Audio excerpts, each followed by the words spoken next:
Hello everyone. तो chapter के revision को कंटिन्यू रखते हैं। तो फाइबर टू फैब्रिक वाला चैप्टर पढ़ रहे थे। कल हमने पढ़ा था जो फाइबर होता है, जो धागा होता है, वो क्या होता है, किसी कपड़े का जो बनता है ना, उससे मिलके बना होता है। ठीक है, वो एक दूसरे से क्या होते हैं, एक साथ जुड़े हुए होते हैं, अटैच रहते हैं, और जिससे क्या बनाते हैं, एक फैब्रिक बनाते हैं। तो अब देखते हैं फाइबर। तो फाइबर को आपने कल पढ़ा था, जो फाइबर होता है बहुत थिन होता है, बहुत पतला होता है। तो इसके बारे में पढ़ते हैं। तो उसको बताया जो स्टील थिनर फाइबर का जो बहुत ज़्यादा पतला होता है, वो क्या कहलाते हैं, फाइबर्स कहलाते हैं। और फाइबर ही होते हैं वो किससे बने होते हैं, यान धागे से बने होते हैं। और यान क्या, तो आगे और फिर आगे किसको बनाते हैं, फाइबर को बनाते हैं। ठीक है, तो ये क्या होता है, एक चेन होती है। जैसे कि सबसे पहले तो फाइबर यान होता है, वो फाइबर को बनाएगा, और उससे क्या बनेगा, फैब्रिक बनेगा। जो फाइबर होता है वो क्या होता है, some fabric such as cotton, jute, silk, wool and obtain from plant and animal. तो कुछ ऐसे फाइबर होते हैं जो प्लांट और एनिमल से अपन को मिलते हैं, वो क्या होंगे, अपने नेचुरल फाइबर होंगे। एंड देन, और कुछ ऐसी fibre that these are called natural fibre. देखें, और that obtain from the plants. तो वो कौन से होंगे, वुल और सिल्क। तो वुल क्या होगा और सिल्क किससे मिल रहा है, एनिमल से। तो ऑप्टेन फ्रॉम प्लांट। और jute and cotton that obtain from plants. और wool and silk fiber that obtain from animals. ठीक है, और wool is the obtain from the fleece. Fleece इसको बोलते हैं, हेयर को बोलते हैं सिपके और गोट के। ठीक है, और ये it is the obtain from the hair of the rabbits, yak and camel. तो ये किससे भी प्राप्त हो सकते हैं। अपन तो जानते हैं कि जो अपने इंडिया में भेड़ से ही जो सिप से बाल, अपन सिप के जो बाल होते हैं, उसी जिसके सिप के बाल, जिसको क्या बोलते हैं, फ्लिक्स बोलते हैं, उससे अपन को ऑप्टेन होते हैं वुल।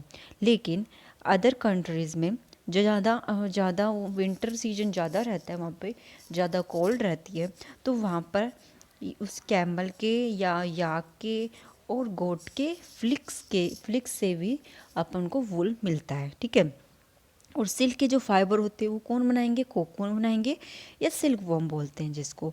सिल्क वर्म होते हैं जो शहतूत के पेड़ पर, जिसको बोलते हैं मलबेरी ट्री के ऊपर रहने वाला एक इंसेक्ट होता है छोटा सा, जिससे अपन को वो मिलता है।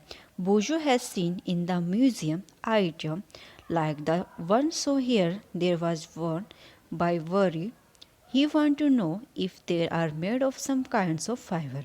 तो बोजो के ने कुछ ऐसे म्यूजियम में कुछ ऐसे आइटम को देखे, इस तरीके, मतलब कुछ ऐसे आइटम जो वरियर कौन होते हैं, जो पिछले जो एशियन टाइम पे जो शत्रु होते हैं, उस तरीके से जो लड़ाई वड़ाई होती थी दो राज्यों में, तो उस तरीके से जो लोग ड्रेसअप करते थे, आपने कई बार फिल्मों में भी देखा होगा, तो वो किस तरह के कपड़े पहनते थे। He want to know if they made from the kinds of farm.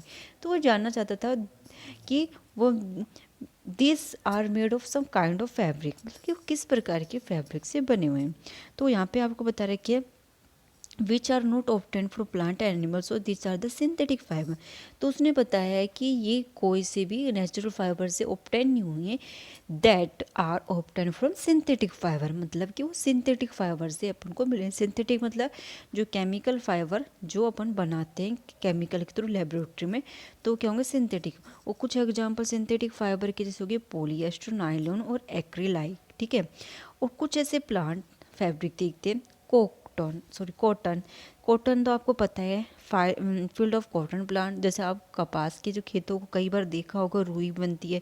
ठीक है, तो वो क्या होता है, कॉटन होती है। ठीक, ये क्या होती है, उसको क्या बोलते हैं, every wicket of old lamp. तो यहाँ पे आपको देखा जो कॉटन वूल होती है उसका यूज किया जाता है फिलिंग मैटर्स, गद्दों को भरने के लिए।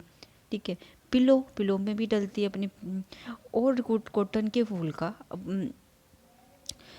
कॉटन के ऊन को आप apart from the ages what do you observe. जैसे कॉटन का कुछ भी ले लीजिए आप, थोड़ा सा पार्ट, उसको क्या थोड़ा अलग करोगे तो आप क्या देखोगे, तो थोड़ी छोटी छोटी स्मॉल स्टैंडर्ड सी दिखाई देंगे, वो क्या होंगे, कॉटन की फैब्रिक होंगे। ठीक है, तो यहाँ बता रहे कि where does the cotton wool come from. जो कॉटन की ऊन होती है वो कहाँ से अपन को मिलती है, तो कहाँ से मिलता है, generally we are grow up in a field. ठीक है, तो generally usually grow at place having black soil and warm climate. Generally, we are usually grow at the place having black soil, मतलब काली मिट्टी में और वार्म क्लाइमेट में उसको उगाएंगे। Can you name some state of our country where cotton is grow. तो cotton कहाँ कहाँ उगता है आप जानते हो? स्टेट अपने राजस्थान में अपन रहते हैं तो राजस्थान में तो उगते हैं तो कॉटन बॉल। तो अदर कंट्री अदर स्टेट कौन से स्टेट में उगते हैं उसमें भी सीन है कॉटन फील्ड। आप कॉटन के फील्ड को देखते होगे, जैसे कई बार देखा भी होगा। तो कॉटन का खेत जो कपास का खेत होता है वहाँ पे छोटे छोटे बॉल्स कॉटन के दिखेंगे आपको, वाइट वाइट कलर के, पूरा वाइट कलर का दिखेगा, जैसे कि कोई स्नो होगी, स्नोफॉल होगी। स्नोफॉल मतलब जैसे बर्फ़ की जो छोटी छोटी गिरती है ना, उस तरीके से आपको शो करेगा। और जैसे कि अब उनका क्या होता है, अगर उन फसलों की कटाई होती है तो कटाई करने के लिए जो अपन क्या करेंगे, अपनी फसल कौन सी हुई, जो अपन को क्रॉप कौन सी हुई, अपन को बॉल ही हुई जो कॉटन की बॉल है। अब उसको सेपरेट करेंगे बीज से, तो वो क्या प्रोसेस क्या कहलाएगी, गिनिंग कहलाएगी। ठीक है, यहाँ पे आपको प्रोसेस दिखा रहा है कि गिनिंग की प्रोसेस दिखा रहा है कि मतलब बीजों से और जो रुई होती है जिसको अपन कॉटन बोलते हैं उसको सेपरेट कर रहे हैं, तो वो क्या होगा, ginning. Ginning was the traditional done by hand. ये हाथों से की सहायता से आराम से हो सकती है, मतलब ट्रेडिशनली होती है। These days machine are use for greening. तो आज के टाइम तो सब कुछ मशीनों के द्वारा ही होता है। नेक्स्ट है आपका जूट। जूट में क्या होता है, jute is the fabric obtain from the stem. The jute plant is the cultivation during the rainy season in the Indian jute of the mainly growth in West Bengal, Bihar and Assam. The jute plant is the normally harvested when it's the flowing stage. Jute का plant होता है, plant है ना, तो उसके क्या होते हैं, और उसकी कटाई कब करेंगे, जब वो क्या होगी, फ्लोरिंग स्टेज, जब फ्लोरिंग स्टेज आएगी मतलब फूल की स्टेज आएगी। और जूट के प्लांट से जो धागा मेकिंग यार्न फ्रॉम कॉटन का धागा हो गया, to from the fabric in the this fabric are the convert into yarn, और उसको धागे में कन्वर्ट कर देंगे। ठीक है, अगली नेक्स्ट प्रोसेस आपकी आ रही है स्पिनिंग कॉटन यार्न, मतलब कॉटन के धागों को उसको स्पिनिंग करना। ठीक है, can you try cotton and yarn your sir, क्या आप अपनी हाथ सहायता से ही कर सकते हो। तो कॉटन की कोई वूल लेनी है, अपने हैंड पे pinch some cotton between thumb and the forefinger other, जैसे कि आपको इमेज में शो कर रखी 3.9 में। जैसे कि आप धागा लोगे उसको रोल रोल करोगे एक अंगूठे से, वो अपनी फिंगर से, थम से और फिंगर से पुल करते रहोगे उसको थोड़े स्टार्ट से, तो वो ट्विस्ट हो जाएंगे, मतलब एक दूसरे पे मिल जाएंगे। जैसे कई बार आपने धागों को करते भी होंगे आप ऐसे, तो ये जो एबल होती है धागा बनाने में, तो वो यान बनाने के लिए एबल हो पाएगी, तो एक मोटा यान बन जाएगा, थ्रेड बन जाएगा। तो ये मेकिंग यान इज द कॉल्ड स्पिनिंग। और ये धागा बनाने की जो मैकेनिज्म होती है वो क्या कहलाती है, स्पिनिंग कहलाएगी। ठीक है, तो ये आप स्पिनिंग का भी याद रख सकते हो कि जो यान बनाने की जो टेक्निक होती है, तो यहाँ पर टाकली से के थ्रू ये क्या बनाया जाता है। तो और पहले जो एशियन टाइम पे जो अपने महात्मा गांधी के टाइम पे चरखा बहुत फेमस था, उस टाइम पे चरखे के थ्रू कपड़े बनाए जाते थे, वो इस तरीके से धागा को बनाया जाता था, जिसलिए बोला जाता था मेड इन इंडिया का यूज किया जाता था महात्मा गांधी के टाइम से। तो किस लिए, कि वो घर अपने इंडिया में बनाए हुए खुद के हाथों से बनाए कपड़े ही पहनते थे।